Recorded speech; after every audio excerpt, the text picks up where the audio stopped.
नमस्कार. लग्नानंतर होईलच प्रेम या मालिकेच्या उद्याच्या भागात आपल्याला पाहायला मिळणार आहे नंदिनी जीवाला म्हणत असते, जीवा तुम्ही माझ्यासाठी खूप काही केलं आणि आज तुम्ही माझ्यासाठी जे धाडस दाखवलं ना त्याबद्दल मी तुमची खूप खूप आभारी आहे, पण फक्त तुमची पद्धत चुकली.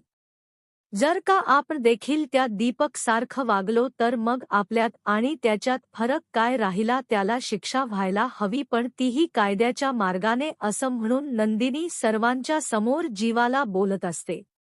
तेव्हा पोलीस त्यानंतर पार्थ सगळ्यांनाच नंदिनीच बोलणं पटलेलं असतं की खरंच आपण कायदा हातात घ्यायला नको होता. त्यानंतर आता पोलीस निघून गेलेले असतात. नंदिनी रूममध्ये आलेली असते, तिथं जीवा देखील असतो. नंदिनी जीवाला बोलते की खरंच मला आज एक गोष्ट तुमच्याबद्दल जाणवली आहे, ती म्हणजे तुम्ही आज मला सर्वांच्या समोर तुमची बायको बोला. यावरून एक गोष्ट तर खरी होते की तुम्हाला देखील हे नात टिकवायचं आहे. तुम्हाला फक्त हे ओझ नाही तर तुम्हाला देखील हे लग्न टिकवायचं आहे, असं नंदिनी आता जीवाला म्हणत असते. जीवा काही बोलण्याच्या आतच नंदिनीने स्वतःच्या बद्दल मनामध्ये एक गैरसमज निर्माण करून घेतलेला आहे. आता नक्की जीवाला हे लग्न टिकवायचं आहे की नाही हे तिला माहीत नाहीये, पण तीन स्वतःच्या मनात जे विचार आले ते अजून करून घेतलेले आहेत. तर इकडे काव्या विचार करत असते.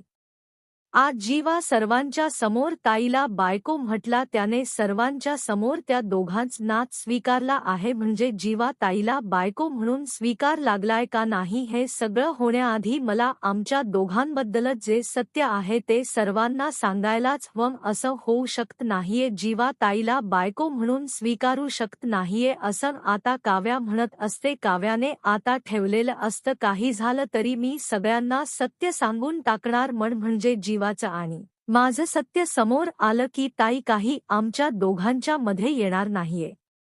काव्याच्या मनातून जीवा काही अजून जायला तयार नाहीये, त्यामुळे काव्या प्रत्येक वेळेस हे असंच करायला सुरुवात करत आहे. आता नक्की काव्य काय करेल की ज्याच्यामुळे जीवाच आणि तीच नात सगळ्यांना समजून जाईल हे पाहण्यासाठी बघायला विसरू नका. लग्नानंतर होईलच प्रेम आणि आपल्या चॅनलला आजच सबस्क्राईब करा.